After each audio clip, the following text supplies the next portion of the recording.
Released on April 4th, 2023, Road 96 Mile Zero is a prequel to the game Road 96, set between May 1st and May 6th, 1996. You play as either Zoe Muller, the daughter of the Minister of Oil, or Kaito Lin, the teenage worker who lives in the dormitories, both residing in White Sands. The main difference between this game and Road 96 is that Mile Zero adds a musical component and a ride system, much like their previous game, Lost in Harmony, where Kaito also technically comes from. This game is essentially a love letter to both Road 96 and Lost in Harmony, and as someone who did end up playing both games and also having watched the Road 96 documentary, I can see why they would make this. I'm annoyed about it constantly, but the documentary showed how much a lot had to come together to get Road 96 created. This game also comes out between another big project the team started to work on, which at the time of writing this script and making this video, has yet to be announced. And they did say in some posts that they do want to continue exploring the world of Road 96. Okay, edit actually, because I've been sitting with this script since around late February, early March. It's currently June 3rd as I'm adding this edit, also Happy Pride Month, but now they're starting to hit more at their next game coming out. Its Twitter location changed to somewhere called, this is probably going to be botched, Ayland? And it used to say Petria. This was also the recent tweet, and the subreddit has talked about playtests that supposedly have taken place from their company. I swear to God, I will be the most person ever when a teaser or trailer gets released. Okay, back to the video.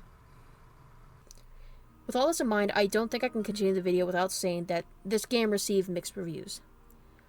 While there aren't as many reviews compared to the first game, there is such a stark difference. The general consensus with the negative reviews is that the ride sections of the game are very distracting from the story, and some argue that the story falls flat. A lot of fans were expecting it to follow the same formula as the first game. Now, I don't show or mention these reviews in bad taste, and I don't show them to throw shade at the devs. Far from it.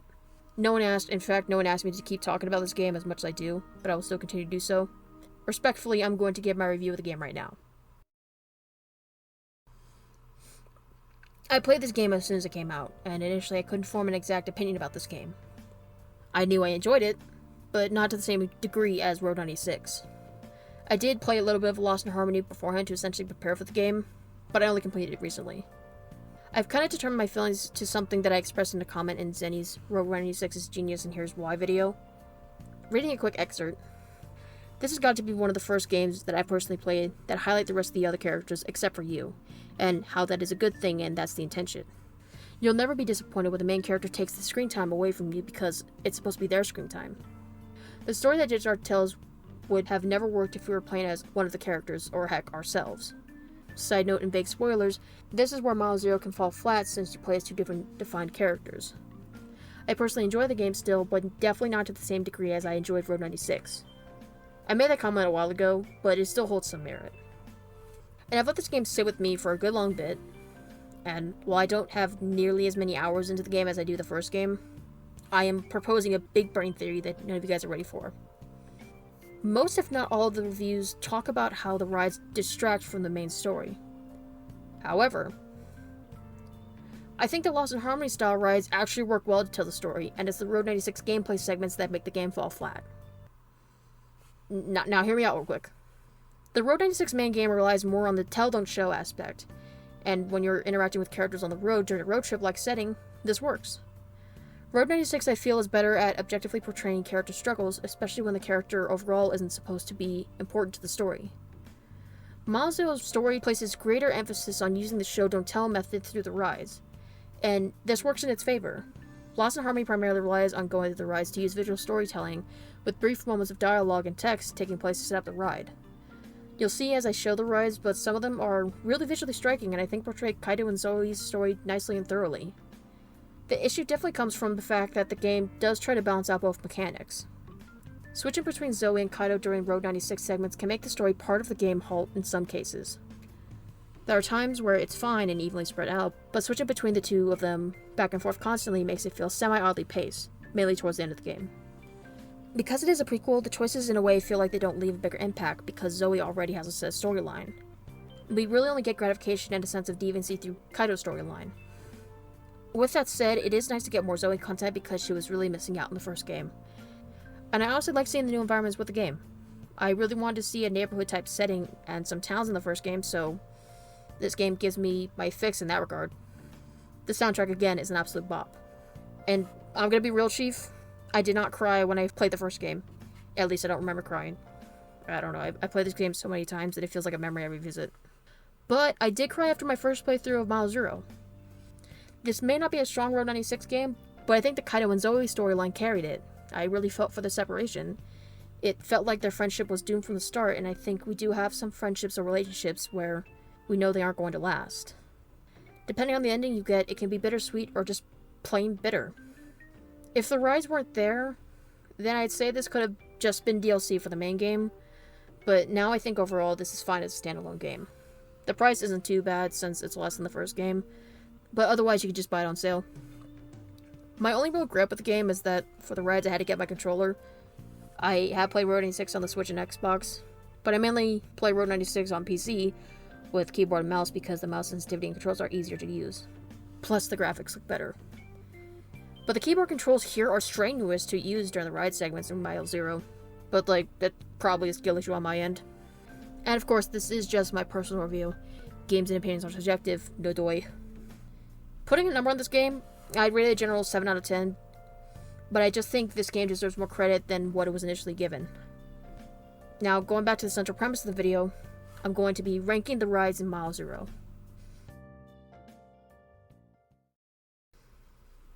I sat with this video for a while because, admittedly, ranking the rides would be much harder than ranking encounters. I made a Google form again for this video. As I cover the rides, I will be ranking them from lowest to highest, on which one is the narratively better ride. I'm not including the fight scene that occurs at the end of the game. Narratively is defined as a way that relates to the act of telling a story or describing a series of events. While the rides are structurally the same, the soundtrack that accompanies it, as well as the story beats itself, are drastically different each ride, and it's easy to point out which rides are objectively better.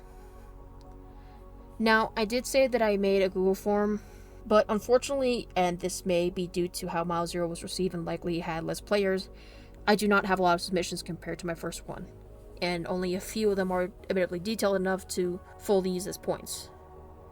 Regardless, I'm still using the forum as a basis for the ranking. Anyway, if you saw my other ranking video, it's pretty much the same premise. While I will be showcasing the rides, I will also showcase some key scenes from the story segments of the game and how they set up the rides. With the ride segment for the lower ranked ones, I won't show the whole ride, just some key moments when it's needed, but for the top 3 I will be showcasing them more. Again, all these do include my own opinions and insights as well as responses I'm showcasing on screen, but my main goal is to talk about Mile Zero and show it some love, especially since we just passed its 1-year anniversary. You know, at this point I gotta go through just 2 of the games in full, like for real. Mainly 11-11 because I already played Lost in Harmony. Maybe I could talk about them in 2 small videos, but I'll let that sit with me for a bit. I already showed a content warning for this video, but on screen I will show various trigger warnings or eye strain warnings before they pop up on screen. But with that, most of the rides, to some degree throughout, are eye straining to look at. Also, I already know that this video I'm writing out is going to be long, which are mainly the reasons why I'm not showcasing the rides in full. Girl, I don't know why I can't make 20-minute videos or something. And you know what? Because Road 96 Mile Zero takes a different turn in how the game presents itself, I decided that for this video, I'll be going over the rides with one other person.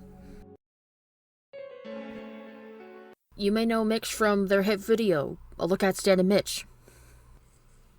Hey, it's me, from my hit video, A Look at Stan and Mitch from Road 96, where I yapped for way too long about Stan and Mitch from the hit game, Road 96. I'll be joining in to yap about the rides too, as well as the music within the rides, and whatever else that I can think of. And for the record, we are related actually, so if you're wondering if or why we sound the same, that's why. On screen there will be either one of these icons. This is just us, but in the style of the player character for Road 96. I'm on the left, Mitch is on the right. And from now on, one of us will be in the corner of the screen whenever we talk. With all that in mind, let's get started. So yeah, this is actually the whole game and what I talk about for the rest of the video. I duped you guys, I'm sorry. Honestly, it's pretty out there. I wasn't expecting this from the devs. It's a rather bold move. Okay, no, let's actually start with the lowest ranked ride. Number 10. Heist at the Palace.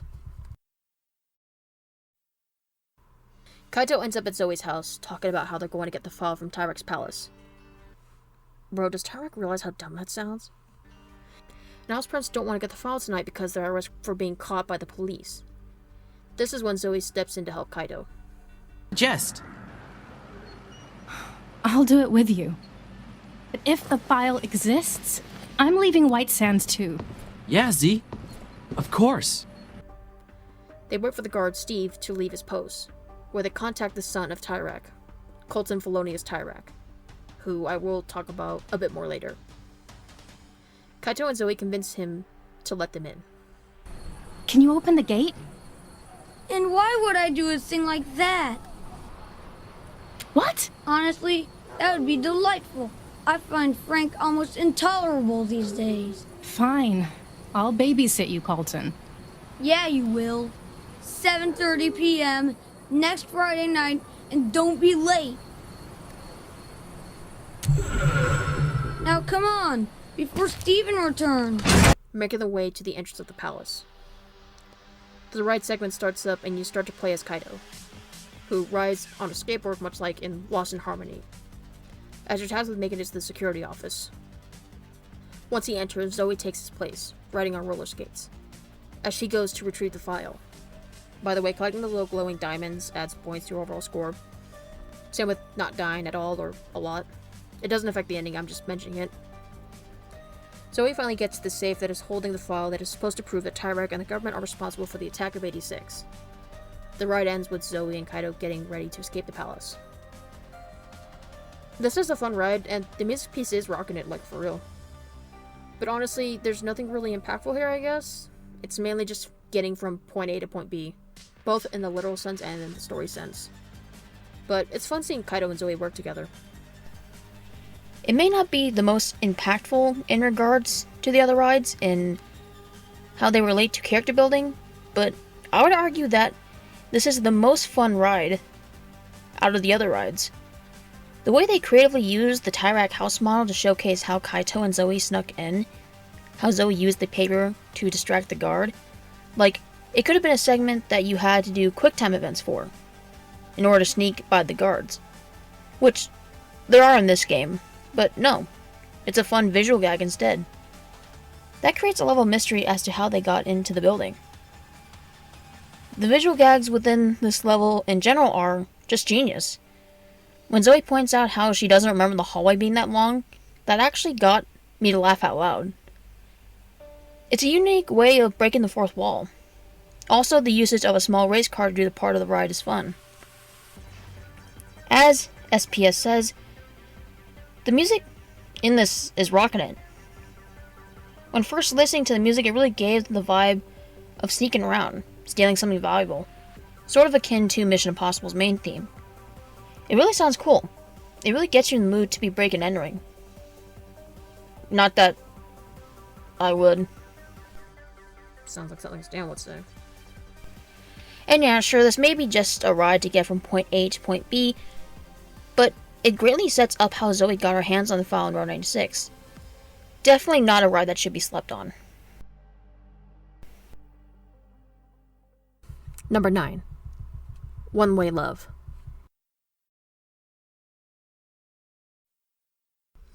Kaito first starts at the hideout, seeing that Zoe isn't there.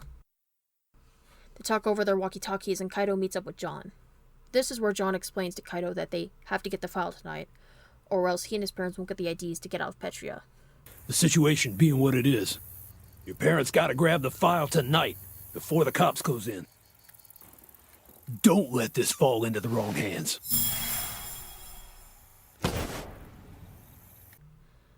Kaito then heads over to Oasis Villas, looking to talk to Zoe, who's still feeling mixed about what Kaito told her on the roof.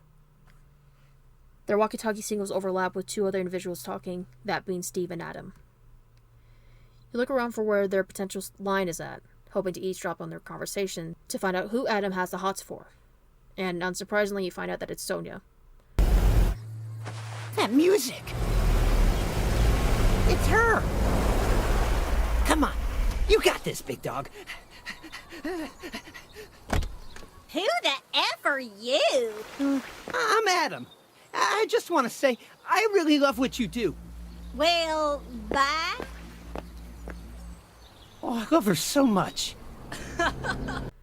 The ride starts up as you see Adam being a cringe-fail loser, or a scrub dubbed by Sonya.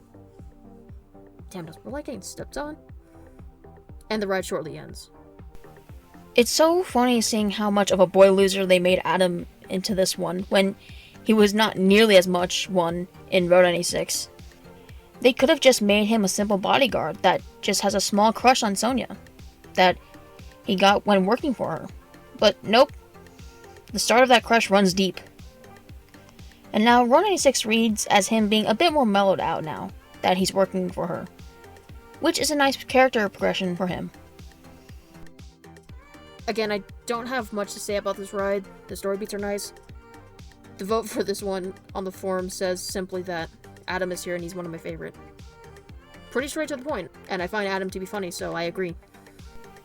See, this guy gets it. It's cool seeing this from Kaido's perspective and seeing what discrimination he gets faced, though the other segments do it way better, I think. The comedy is funny in this encounter with Adam's dilemma and the teens just being nosy, but I don't think this ride really adds anything narrative-wise. I'm related, but I think it was this one that forced me to go grab an Xbox controller, but I think maybe I just suck at gaming. Maybe I'm bad at games too, but it's not just you. This ride was hard for me. Though to be fair, I think it could be an interesting read on Kaido's character. He may have an unrequited crush on Zoe that he doesn't want to admit, or it's just leftover feelings from Aya and how they were similar, and how he potentially interprets their friendship. But otherwise, there's not that much else. Visuals are cool though, and Sonya's limo is always a bop to listen to. Personally, when I had gotten to this ride, I was a little disappointed that a theme was reused. I suppose with how I had played the several other rides, I was expecting to hear something new, and was excited to. Not to say that Sonya's limo is bad, I love that song, but it was a bit of a letdown. Would have been cool to get a theme that was based around Adam instead. Heck, it could have been a remix of Sonya's limo, just more fitting for him. That's true, something like Lost in Aya's Memory where the rendition happens with Bella Ciao towards the end. We'll get more into that later though. But, devil's advocate, Sonya's limo does match more to the synthwave music that the ride had. It adds to the visuals. Like SPS says, I do think that this ride also showcases the feelings that Kaito may or may not have about Zoe. He may have wanted to move on from Aya in some way, but with how Zoe is different to him, it may not have been possible to. Number 8. What a Wonderful World. Kaito heads over to Tyrex Square, where the cop cars are surrounding the streets, as many of the workers are being searched and held up at gunpoint. Both he and Anzu, his mother, ask the police officer what's going on, as Da, his father, is being interrogated. Kaito is taken into the van and is questioned about the items he has. The cops are still suspicious of Kaito even after he tries to explain himself. Fanny comes up to Kaito during this interrogation and soon tells the other two cops to let him go. Fanny, we're letting the parents go. They've paid the fine. Now let the kid go too. Over. Let the kid go. What? Already? Get out of here, kid. But we'll be watching you and your parents. Understand?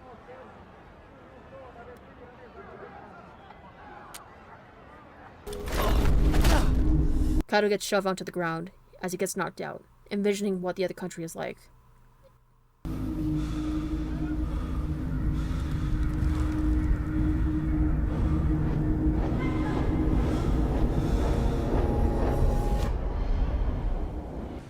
So long, Petria.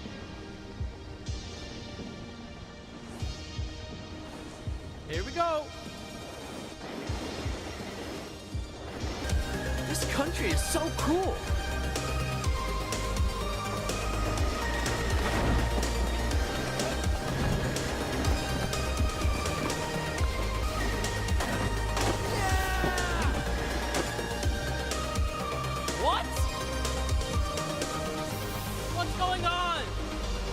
until it gets to the end of the ride, as he finds himself still stuck in Petria.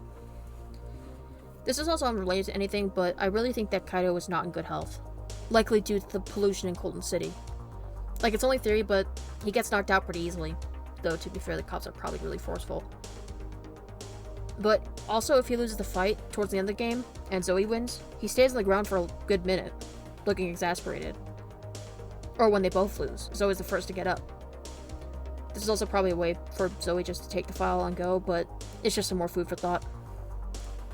I think that there's merit to this theory. I mean, Aya got sick from all the pollution, to the point where she got a cancer at a young age. There's no way he wasn't affected by it somehow. Not only that, but the area he and his family lives in White Sands isn't exactly any better. I wouldn't doubt if they didn't have that much access to fresh meals or proper hygiene. And him having to take on jobs as well only adds to the risk of getting health problems. Anyway, the ride is nice, and pointing out this comment I received for the Google form, it does make a connection to Lost in Harmony. How the snow is being used similarly, as it was a place of acceptance and a small sense of peace, though the uses are different, as in Lost in Harmony, it's more used to accept Aya's death, but here it's because Kaido finds peace and solace in hoping for a better life in the country above them. And with Lost in Harmony in mind, the inverse happens here, where Kaido ends up in a darker place, or rather, he finds himself back in Petria. The music piece also indicating that change, much like in Lost in Harmony. I know this video is supposed to be mainly focused on Mile Zero, but it's important to note the similar characteristics and story beats within Lost in Harmony. Looking up what snow can represent, I did find out in literature standing it can mean either peace or death. So it's cool to see that both usage of the meaning is in each game. Also, like SPS said earlier, this is Kaito envisioning what the other country is like. How different things would be for him. We actually never see what the other country is like, but I would imagine it's a lot different from Petria. The main thing being that they get snow, unlike Petria. And yeah, it's the summertime during the two games, but they have a desert climate. It's not exactly easy to get snow, unless you're at a higher elevation in the winter. Going back to the ride itself, it's an enjoyable one to go through. I think The Other Side is my personal favorite soundtrack piece, and the way it just dips in comfortably into a darker tone towards the end, as the weight of realization and literally the wall hits Kaido, that he's still stuck in Petria is rough to see. This is more off topic to the actual game itself, but The Other Side I think perfectly encapsulates how snow is. Snow can be this wonderful element that is often associated with youth playing out and about, having fun and not caring about what's going on, but there's this inherent danger when it comes to snow. If you're not prepared for it, it can kill you, in the worst way possible. Kinda like how Petria is. If you don't conform to Petria's standards, being that you aren't rich, or are a brigade or floor supporter, then living will be painful to the point that it kills you. It's actually a big brain analysis, for real, buddy. Honestly, this is a ride I wouldn't want anyone to sleep on. Not even just for the subtle reference to Lost in Harmony, but for its underlying themes and general imagery. Number 7. 10 more years.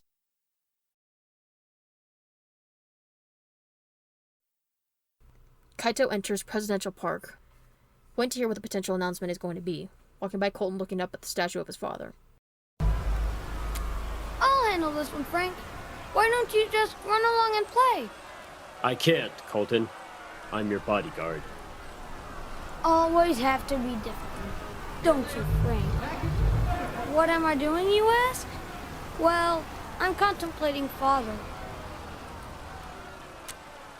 Yes, I would contemplate him in person, but father tells me this is annoying. Colton, get behind me, I will save you! And Sonia is beginning to make a report. Zoe dares Kaido to go up to Sonia to be interviewed, and he absolutely kills it in the interview. Kid, your name? Thanks for joining us, Miles. Before we go any further, would you mind just singing a little from your hit song, Tyrak, ooh baby, Tyrak baby, yeah? Oh, please. I'm sure your fans would just love it. Tyrak, ooh yeah. Kaito should have been performing at the club. Kaido then sees Tyrek on stage, announcing his candidacy as the ride starts. Kaido traverses through the potential world Tyrek has to offer, as a large Tyrek talks down to him and tries to kill him in the process. Failing to reach the border, Petria, or Tyrek, swallows up Kaido whole, as the ride ends. We never really saw Tyrek be a personal threat towards anyone in the first game. He was just more so of a vague presence. So it's cool that you get to see him in Mile Zero. One comment states that this is the first time where we actually feel Tyrek's power represented. Him talking to Kaido during it, berating him, while the industrial environment, like the oil pumps, try to kill him, is brilliant. And it is. The oil pumps being in tune with the beat of the soundtrack piece is stellar. The propaganda-like imagery cements Tyrek and his forces as a threat, and an overbearing presence for Kaido and the rest of Petria. I've been meaning to read the novel 1984 by George Orwell, as it was put on a list of banned books in some states, and I wanted to know why. What I do know about it is that there are very heavy themes of politics and how the government watches the public. One of the more iconic symbols used to represent 1984 is the red eyeball. In Road 96, Alex makes a statement referencing Big Brother, which is a way that the government watches over people in the novel. Meant to be this sort of protective figure for the public, but I'm going to make an educated guess that in the novel, it's anything but. When walking around the world in Mile Zero, you can see the red eyeball. The usage of 1984 is very apparent in this ride, and I really liked that. It gives a chance for the politics to be fleshed out in the world of Road 96, in a way that isn't just like comically bad guy is in politics, which actually with how the world is with current events, particularly with how the leaders of the world, such as Biden, are denying the mass genocide that is occurring in Palestine right now, and are only aiding in it. Those comically bad guys in politics exist, but that's another topic. I mean that it shows the viewer just how rooted the corruption is, showing that the world of Petria is under constant surveillance, even in the privileged areas. Showing how, even though White Sands is supposed to be loyal to Tyrek, the government still wants to keep them on a tight leash in case that actually isn't true.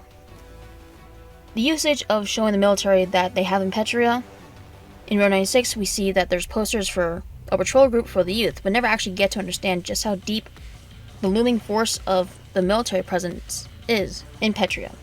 This ride is just so unique and great at the political world building. I agree. This is going to sound weird, and maybe it's just me being desensitized to the games, but I don't think Petria's police force, and especially their military force that's implied to be here, isn't always present. It's more like a looming presence, which I think is shown appropriately in this ride, to remind you that you're not free from Tyrek's regime, no matter where you live.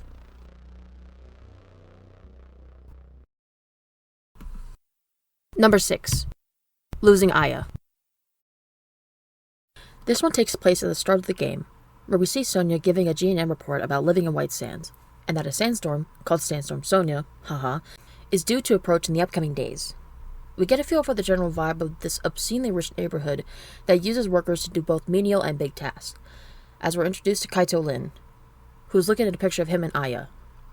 The vision warps and we're taken to the ride segment, as we see Aya's ghost, or a faint memory of Aya, calling out to Kaito. Aya!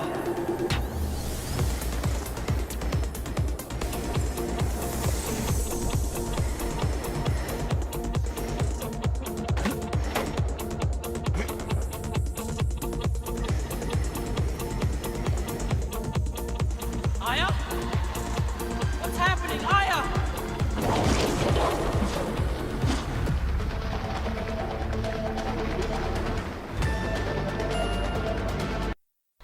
The tentacle starts to attack Kaito, as he starts to ride through the rundown, dirty-looking area. This is like the Colton City as we see in Split Worlds, just foggier and obscure. The tone of the ride then shifts. What the?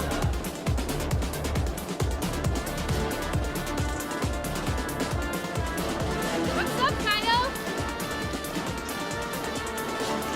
Oh no. We play as Zoe as we finish the ride, landing inside the trombone. Stop. I think the music in this encounter greatly enhances the experience, becoming more grim as Kaito remembers losing Aya to cancer, and him trying to escape that memory. I think in a way the tentacle might also resemble him escaping Colton City into White Sands, or even him wanting to escape Petria itself, but there's something looming over him that prevents him from leaving, which would be the country's government. I agree with this line of reasoning. I also have some more thoughts to add on to this. At the start of the ride, we see down below the tracks are skyscraper buildings, showing that he's up in the clouds, which can represent how he has his head in the clouds, thinking about anything else but the situation in his life. Once Aya pops up, even for a brief second, his mind always leads back to her, leading him down in a spiral depression and unhealthy way of thinking. It shows the player right away what Kaito's psyche is at the start of the game. I agree with this.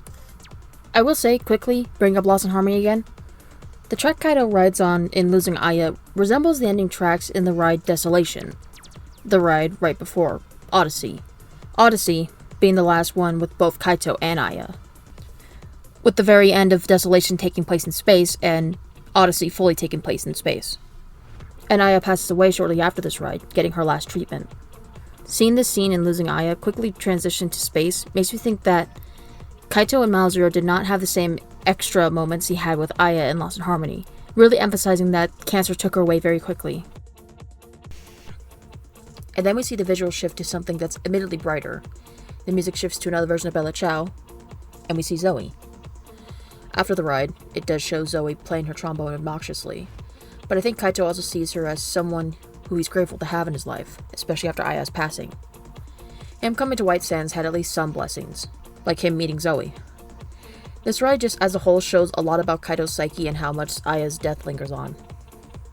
I just gotta say, I love the usage of bringing back Bella Ciao as Zoe's theme. Sure, the road was often played in her encounters, but I think Bella Ciao fits her more. There's not much to do after the ride, besides talking with Kaito, playing on the arcade machine, look around, and then just see Kaito talking with John, as the story continues. After playing this ride for a couple times, after finishing the game once, I realize now how this ride perfectly shows that not only are these two so different, but that it foreshadows how their differences will end up causing a rift in their relationship. Kaito's section shows how he often is lost in his own mind due to losing Aya. The isolation that he feels and the spiraling mentality that he's going through. How his past of Aya's death and Colton City is still chasing after him. He can't let go of the past. It's his refusal to let go that makes him be the boy that he is. Being that he becomes anti-government and wants to leave from the system and even have the opportunity of becoming brigade. He has different life experiences than Zoe, actually working jobs and basically bowing down for the system that got you in the situation in the first place, and having to live uncomfortably. Then, out of nowhere, this girl enters his life, in the most abrupt way possible. She's different from any person he's known before. And sure, that sentiment is the same with Zoe. She comes from a life of privilege, at least in certain aspects. She doesn't know how truly cruel the system and the government is. She can afford to be loud and overbearing because of who her father is, without repercussions. Of course, that loud nature is a way to cover up her hidden trauma that she has. Even still, she has the mentality that every part of her trauma is linked to the people that the government hates. She's so loud and headstrong in her beliefs and lifestyle, she inadvertently pushes this onto Kaito. She doesn't realize how deep his trauma goes, and how she lives under the same roof as the man that's basically killed Aya, being that it was the pollution of the oil pumps that killed Aya. All the while, she's neighbors with this fear-mongering dictator. Not only is the subtle and fantastic character building, this ride is saying to you, hey, look how different these two are in their mindset and attitude. How deep do their differences go? It's really a precursor to another ride that will be talked about later. And I can't wait until we get to that ride. Overall, I think it's a solid introduction to the game, with some callbacks to the Lost in Harmony format, and getting a brief insight into how Zoe and Kaito are as friends.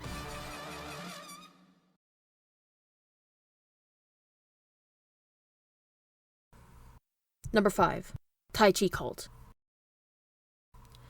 Zoe heads over to Presidential Park, where she can explore around briefly before running into Daw and Kaito, who are quietly talking with one another. Daw gets scrutinized for his work, and Zoe can talk to him, potentially asking about Kaito's weird behavior. You head down to the lower area where Kaito is by a shed, and you ask him what he's doing. Just trying to get some sweet revenge. Cyrus and his Tai Chi cult are always giving my dad a hard time. Today, I draw the line and blast music over the speakers. That should mess with them. But I need to access the speaker panel in the shed. Dude, I thought you'd never ask. You both break into the back of the shed, looking for the code to unlock the front of the shed, where you hook up the cassette tape to disrupt the Tai Chi session. Semi-related tangent that I should have mentioned in my disenfranchised grief video, but Tai Chi originates from China, though it is used throughout many parts of the world. The Lins are of Asian descent, the Lin last name having Chinese and Thai origins.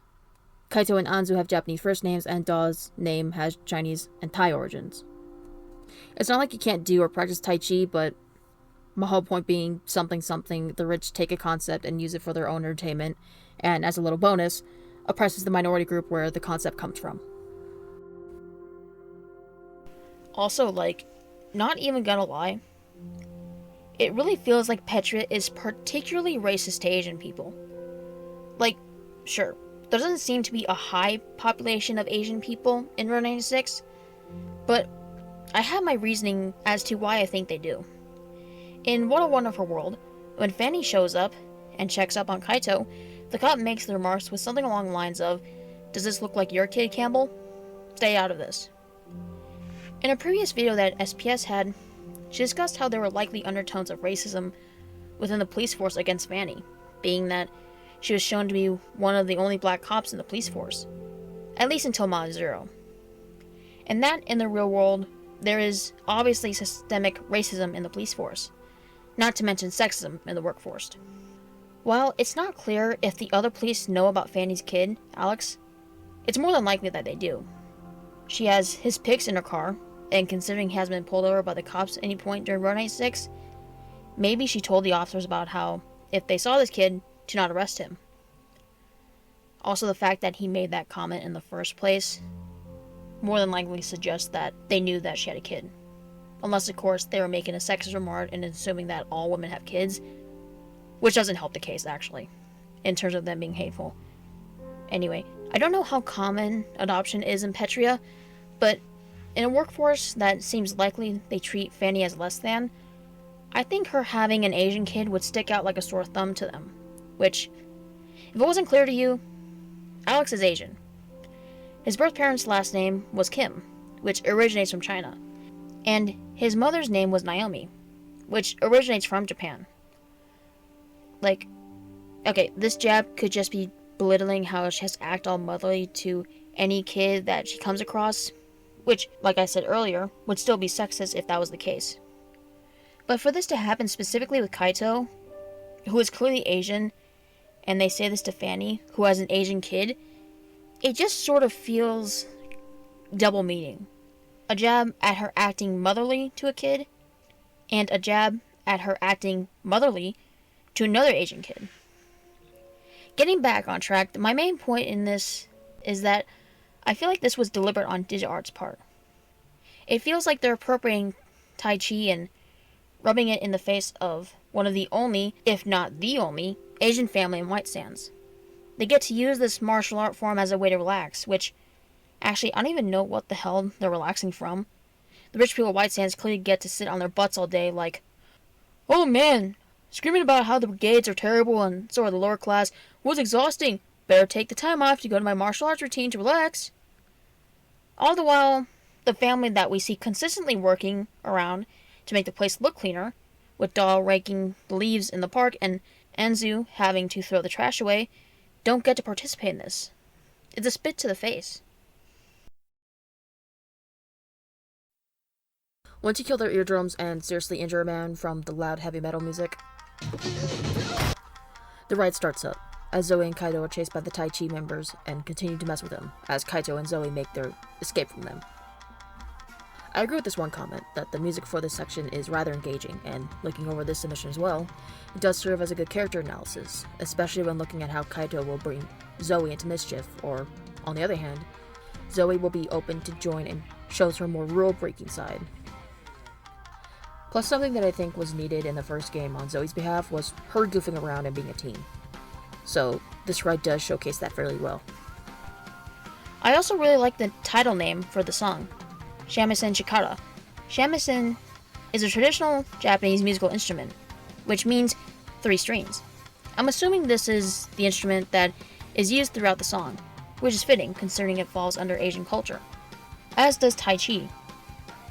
Shikara, which is of Japanese origin, means strength, power, and authority. The setup for the ride shows how the people in White Sands have this sort of power over the lower class citizens and workers, that they have this authority over them, or at least fight for it, clearly within the ride as well.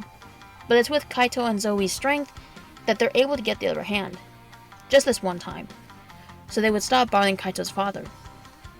It seems to me like it's reclaiming in some way.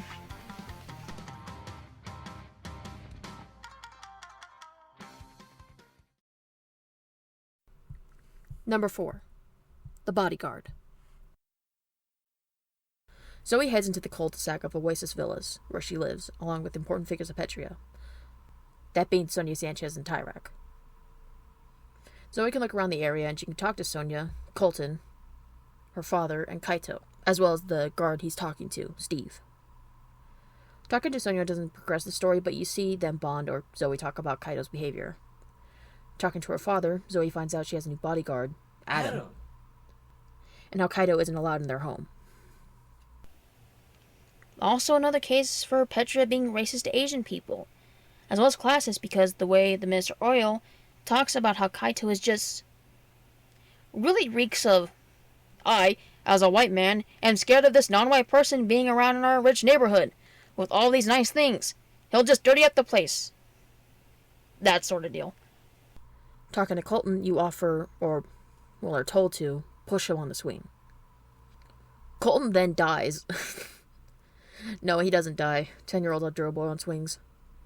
And he heads back inside. Talking to Kaito, you see him talking with Steve, the security guard, and how they're talking about a toy that Zoe received when they first moved in.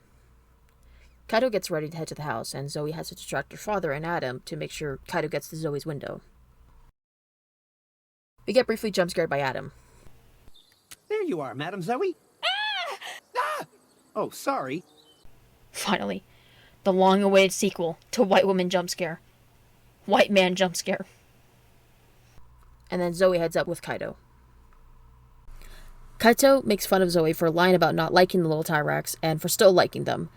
And then the ride starts, where Zoe escapes Adam by skating throughout her neighborhood. Bro, how fast can he run? Oh, bro, it's Jared!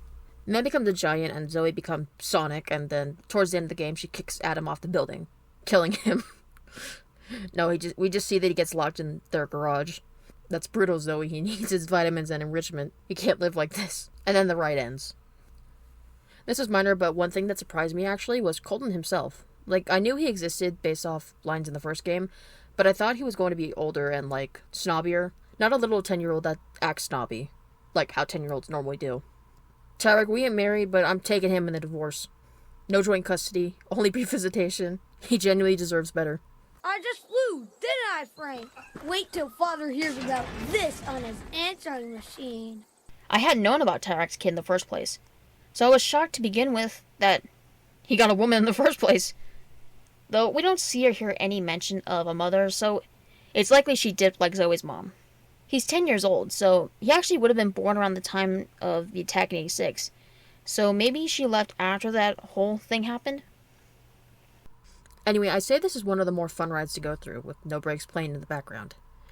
Visually, it shows how Zoe doesn't like being under a watchful eye, and views Adam as a nuisance, and is starting to lose a little bit of her freedom that she has. I like seeing more of her rebellious side, and also inadvertently seeing how the world reacts around her, like with the Sonia and Jared cameo. I still can't believe how fast he is, like, damn. I don't really have a lot to say about this ride. It's really fun. The song is so fitting to Zoe and her rebellious attitude. It also just shows how she's able to get away with her attitude for most of the time, and White Sands can't really do anything about it. If she wasn't the daughter of a politician, she definitely would have been labeled as a delinquent.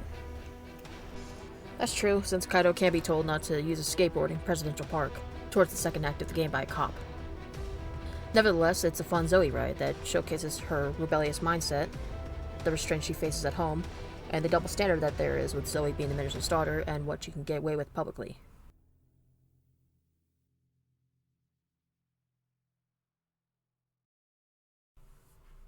Number 3. The Attack in 86. Zoe meets Kaito on the roof to talk about what really happened during the attack in 86. It's late at night as Zoe heads up to the upper level of the dormitory, where Kaito is waiting for her. She sits next to him, and Kaito begins to talk to her about 1986. Do you want to sit? Yeah, it's different from up here. Like a different place altogether. Sometimes I come up here to think. Sometimes not to think at all. It's good for that, too. You see the horizon there? That's my favorite part. Yeah. And peaceful. Though I know it isn't. Listen, Z. I got some things I need to tell you. First off, we need to talk about 86. But I'm your friend. I know it hurts to try to remember. You're scared, but I'm here. I got your back, Z. No, Z. It's important. You can't always be running from 86 like this. You gotta face the truth. Look, I can't imagine what it was like. The explosions, the falling rock, the screams.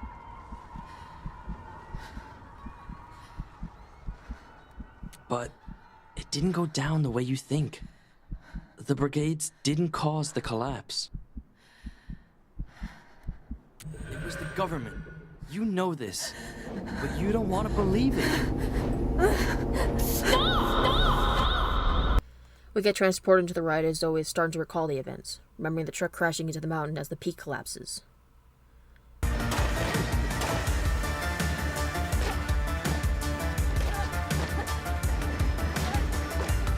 Sonia here, live at the wall where... What the...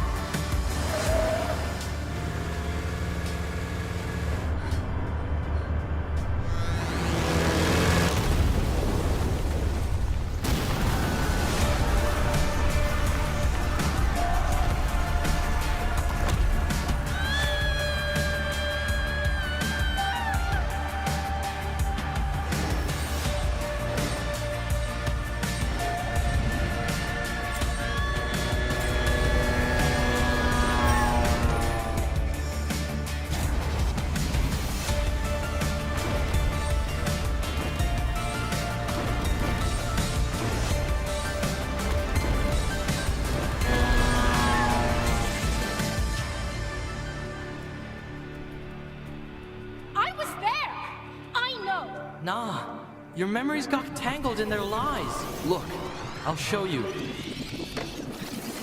We then play as Kaito as we go through what actually happened.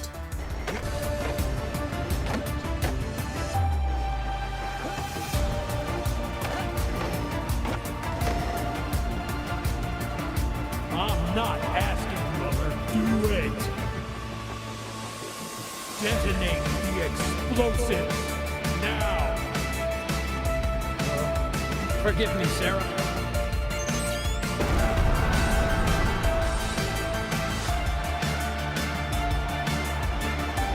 Zoe can either choose to continue denying what Kaito shares with her, or can start questioning the government. The ride then ends.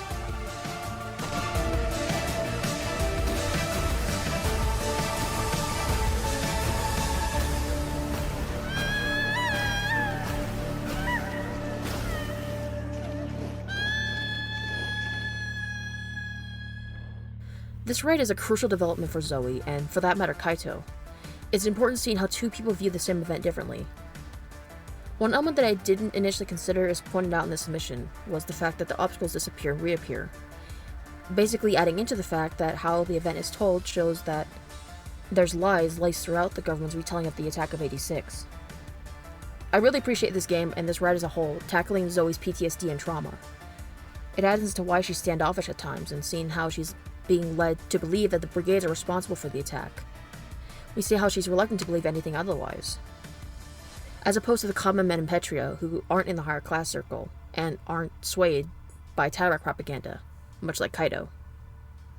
Also, can I just say real quick that I really freaking appreciate how after the ride ended, Zoe was really mad at Kaito for basically making her relive the attack through a panic attack or PTSD flashback.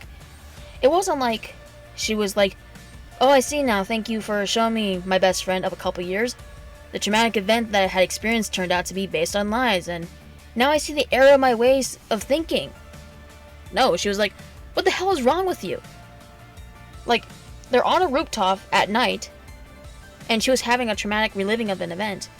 It's very lucky that she didn't fall off the building. And this is not me saying that Kaito is an irredeemable person for doing this act. He's 16 years old, also dealing with his own hardships. His only friend that he had in White Sands doesn't listen to what he has to say about his experiences, and doesn't believe them. He doesn't feel like he's being heard, and with Zoe closing herself off from the world about her own hardships and feelings, he just tries to find a way that he can get to her on his side. Was this the correct way? No, far from it. But, as SPS said in her Disenfranchised Grief video, it's very clear Petria doesn't have the mental health resources available. And after all, these are just kids, so they're going to act irrationally. I just really like how Zoe doesn't completely switch her way of thinking, even though you, the player, know what the world of Petria is like. It makes the build-up gradual, and makes her own character. In this ride, and after it too, and honestly this game as a whole, you see how it isn't all black and white. You see the slight guilt on the minister's part, and as Kaito, when you start to play as him, you can question whether the brigades are what they say they are. Up to this point as well with Zoe, you could be swayed into not accepting the propaganda given by Tyrak, and I think this ride is a good segue into not seeing everything in black and white. The political viewpoints really are fleshed out more in this game. It really makes me want more installments of Road 96. I just love the world so much.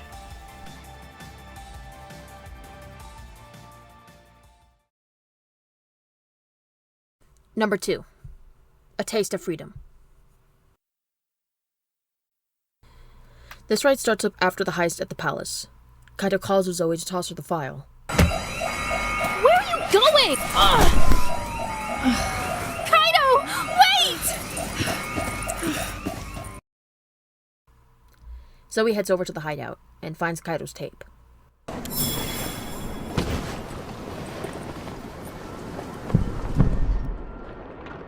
Hi, Zoe. So, I guess you figured out what the wood was really for. Look, see, we were gonna leave White Sands together. That was the deal. But you're the minister's daughter. Everyone in Petria would have been looking for you. I couldn't put my life and my parents' lives in danger just so that you could go on a little road trip. Kaito, come on, Vicky's expecting us. Look, I have to go. So, I guess this is goodbye. Have a nice life, see? You broke your promise. And you used me, Kaito. But this isn't over. Not by a long shot. I will find you. Whether deciding to leave right then and there, or waiting until later, Adam finds her and brings her back home. Police have been mobilized. Mr. Minister, I tracked her down. Zoe, get in your room! Zoe gets sent into a room, making the decision to escape during the sandstorm. She heads over to Presidential Park, where she meets Colton again. Quick, before they see you!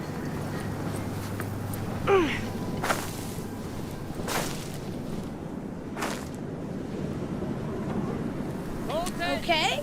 I'm better. Thanks to you, Zoe, I have a new lease on life.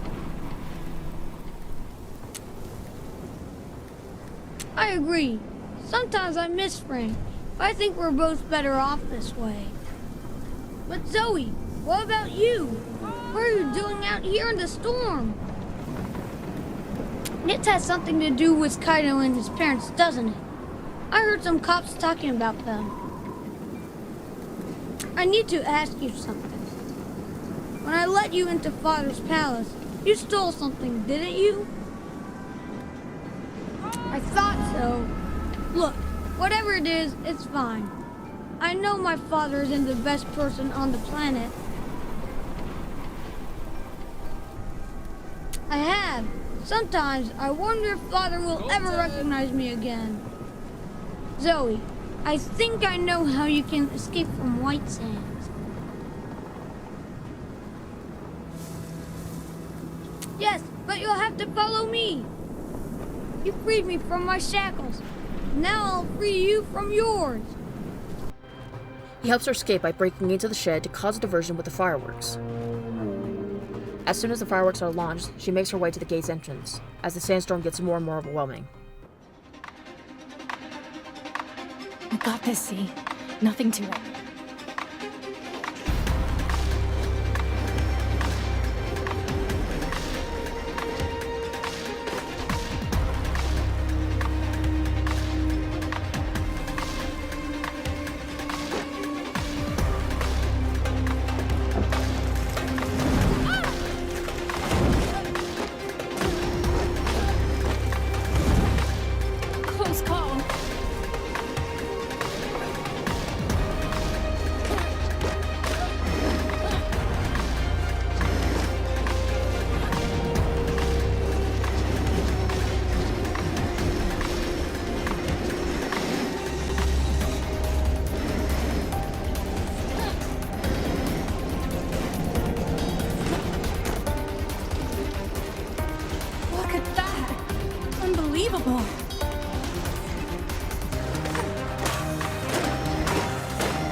Zoe narrowly makes her escape, and she sees Petria for the first time outside of White Sands.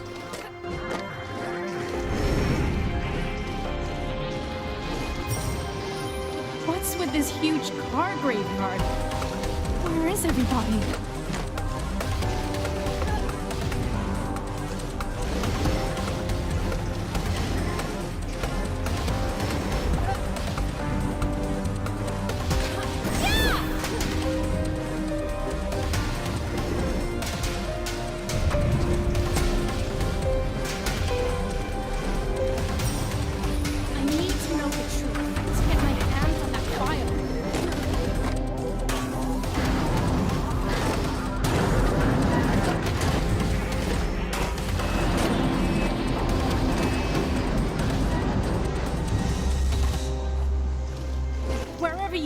She makes her way to I will Kaido, find you. either hoping for revenge or for an apology.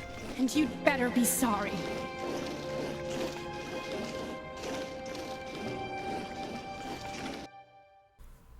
The visual style of this encounter is appropriately overwhelming. I felt like Zoe in that I had to make sure I was engaged with the ride to ensure that I would escape White Sands. Adding on to this comment, this ride and story section as a whole shows how much Zoe valued Kaido and was rightfully hurt by his betrayal. But at this point, you can also understand why Kaido left her, because, admittedly, it would put his family in danger. And truthfully, she didn't understand the full scope of wanting to leave White Sands and Petria. Zoe can't see that though, which is understandable. And it makes her want to get out of White Sands on a whim, which isn't smart in hindsight. But it aligns so well with her character, and the intensity of her escape matches her energy. Reiterating it again, she really does care for Kaito. And I didn't mention this in my disenfranchised grief video, though I really should have at some point. In the Battle Girl book, it actually explains that in the no concession part of the story, Zoe gets arrested on purpose because she sees the badge on the police officer and recognizes the precinct number, which is the same one that Kaito is likely being held at, which she learns about in the book. Not only does it add depth to the first game, but it shows she's been consistently written as rambunctious but determined, even if she's not thinking about the long-term consequences. And this ride does show that aspect greatly. I really have a lot to say about this ride, in terms of how it is thematically. While this is a ride that happens at near the end of the game, I would argue that this is essentially the start of Zoe's hero's journey. Shout out to all the theater kids who know this. But if you don't, the hero's journey was basically coined by the Star Wars trilogy, or at the very least popularized. Hero is reluctant to go on a quest where they are called to aid, meet somebody that helps them on the way, then are forced to leave the place that they know. And the whole journey is to get back to a stasis, whether that's back home or in a new stasis. Zoe throughout Mile Zero so far is reluctant to be on Kaito's side, even if she's questioning the government in the attack in 86. She does long to leave home, and once there's an opportunity, she does try to join in, but is stopped by forces around her. Making the decision to leave home, she comes across Colton, who can be considered as the person that helps her begin her hero's journey. I don't have a list on hand right now, but the act of crossing the threshold can be done in a variety of ways. Typically though, it involves the hero traveling from one place to another, which is to the world of the unknown, metaphorically or physically. A taste of freedom is the crossing of the threshold. Zoe is physically leaving White Sands, and also metaphorically going through a journey in her mind of leading something she had known for years, and coming across the truth of Petra with her own eyes.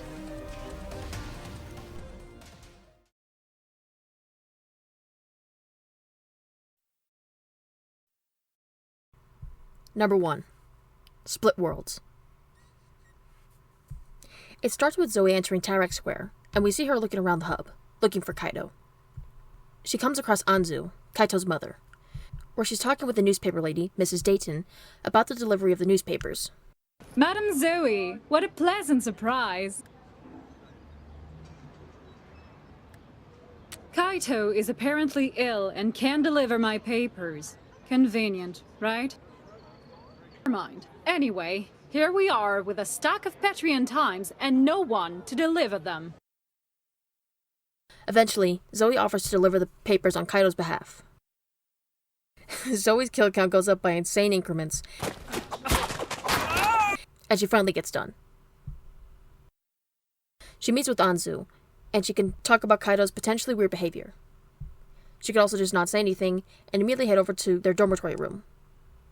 Zoe meets up with Kaido, and immediately catches on that he's not sick. Kaito then explains why he couldn't deliver the papers that day. It's just... Did you see today's paper?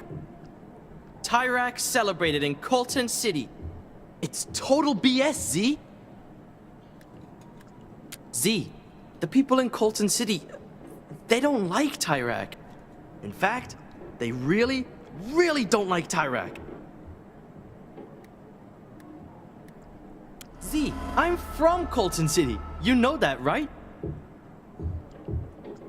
Yeah, I mean, this story also describes Colton City as like a paradise. Z, it's not like that at all. There's poverty and suffering, and it's just kind of falling apart. That's why Aya died. The pollution there gave her cancer. No. Anyway, that's why I couldn't deliver the papers. Seeing his photo and those words, it just made me so angry, Z. Still not all the way convinced, are you? Well, then I guess I'll just have to show you. Come on, Z. I know you're not... The scene soon transitions into a ride, where we see Zoe going through parts of White Sands. Is Colton City really the place Kaido says it is? I mean, Petria isn't perfect, sure, but look at this place.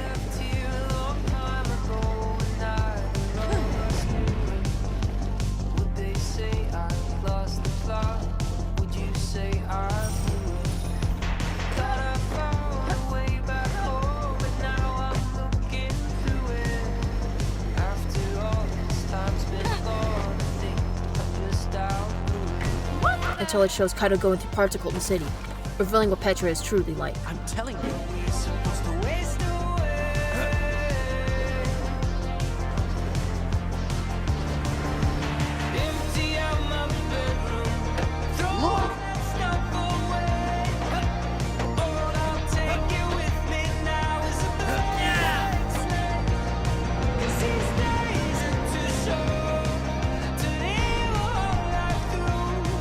Now do you believe me?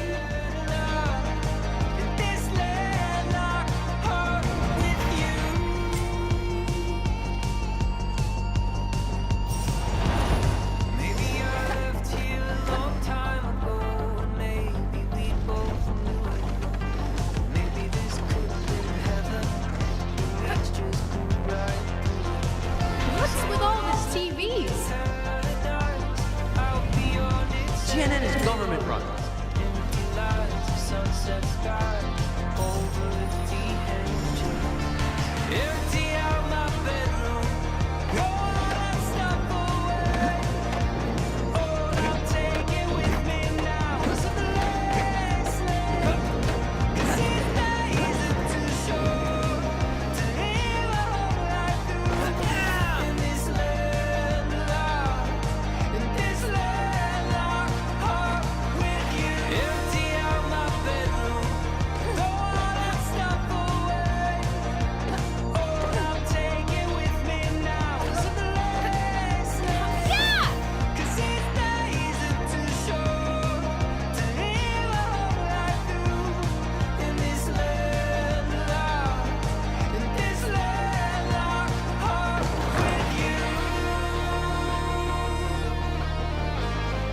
Come on, Z. Open your eyes.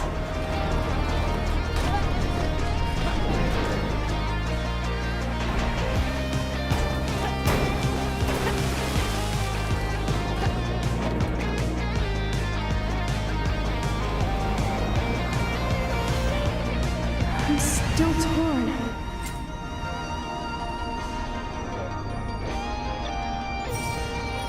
And the player can choose to believe if Kaido has a point, or still believe that Petra is a paradise.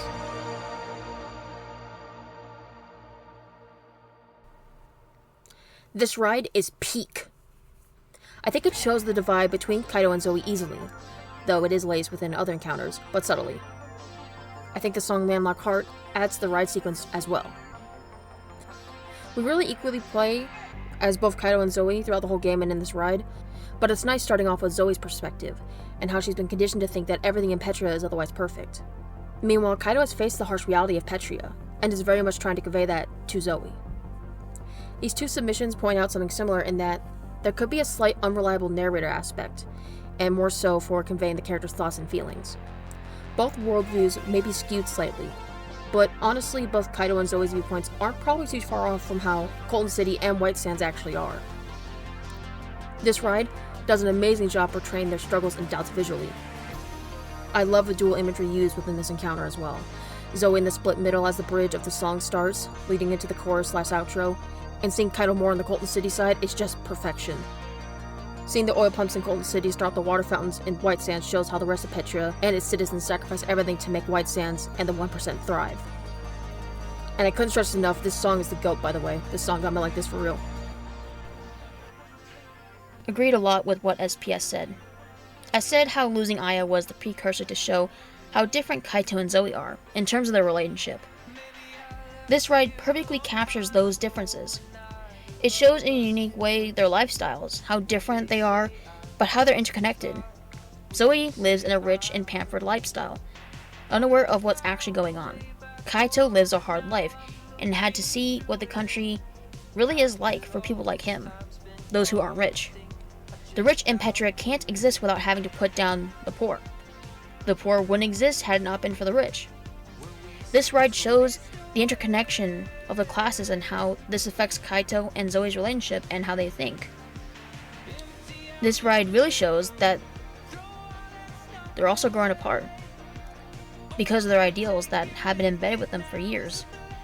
And playing this as Zoe, she still ends the ride with her being consistent with the values that have been taught to her, what she has known. Also, this encounter is special because of Landlocked Heart. Road 96 has consistently great music, with each theme being its own unique thing. We don't have many songs that have lyrics. The Road and Far From Home were the only ones that did for a bit. The Road encapsulates the best parts of being on your own and on the road. Far From Home, showcasing how lonely the journey can be. Personally, I thought Far From Home was the best of the best for Road 96 songs. But Landlocked Heart beats it by a freaking mile, no pun intended. And having the song be paired with the ride, it gives the lyrics new meaning. Landlocked Heart tells a story of somebody having left something that they once knew, and leaving somebody behind because they're drifting apart. Pairing this with this ride, the ride that is outwardly showing how different they are becoming and how different their ideals are and drifting them apart, Digital Arts is a masterclass of telling stories through music. While there wasn't a lot of submissions to begin with in the Google form, I think it's safe to say that this ride really stuck out among players, and why it cements itself as the narratively best ride in Road 96 Mile Zero.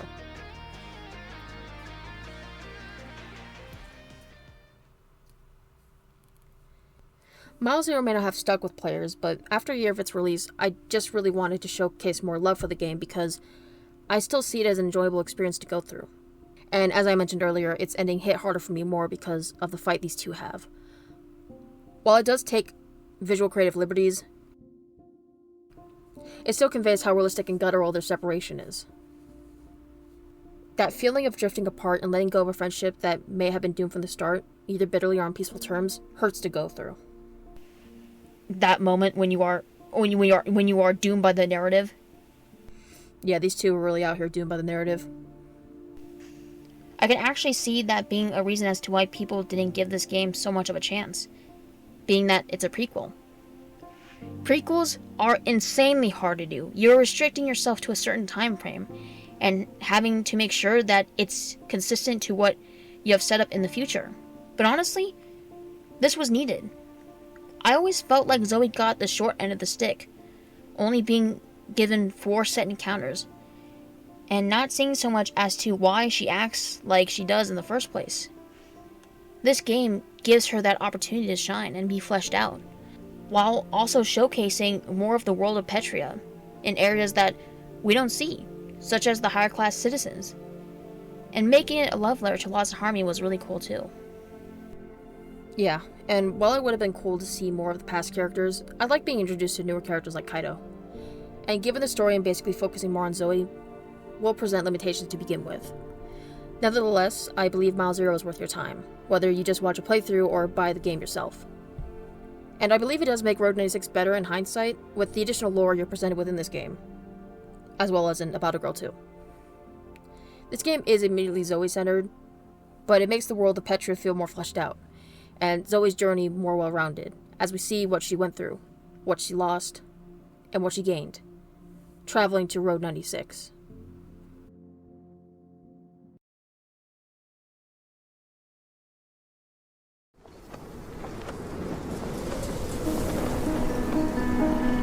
My name's Zoe.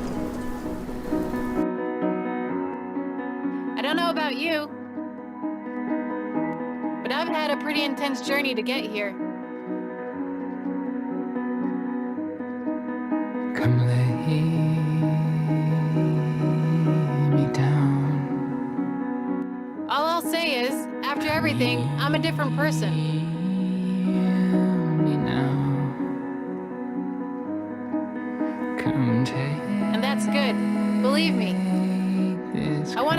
people now, not just myself.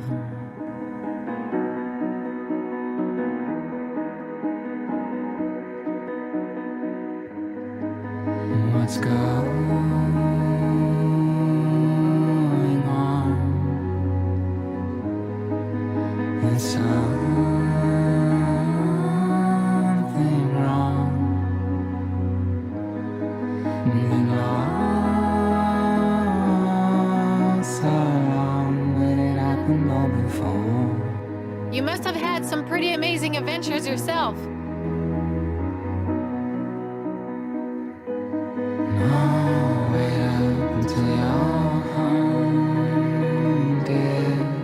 Yeah, I totally understand. Some are too painful to talk about.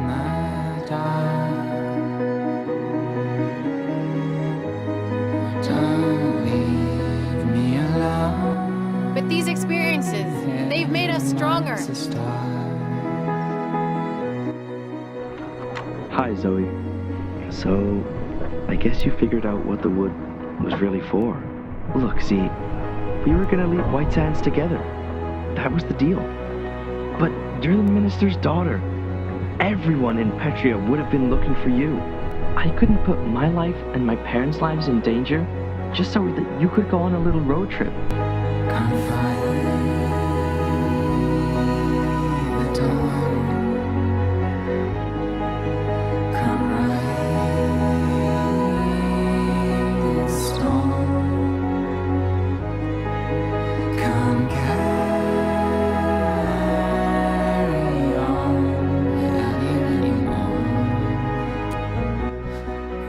I don't know. Maybe they're helping us. But they expect something from us too. The brigades are gonna help me reach the other side. When I get to the border, they'll send me a signal. And when I cross, if I cross, I'll share this with every foreign news outlet I can. Yeah, I guess I am now. Look, I have to go. So I guess this is goodbye. Have a nice life, see? I just hope one day we'll see each other again.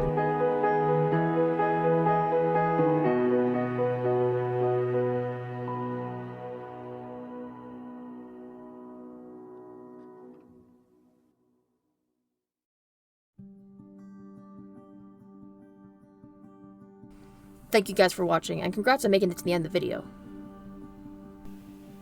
Thanks for letting me hijack the video so I can yap some more. It's fun yapping. Yeah, no problem, Mix. Sorry we couldn't yap about your boys Stan and Mitch in this video. I yapped about them for a little over 3 hours.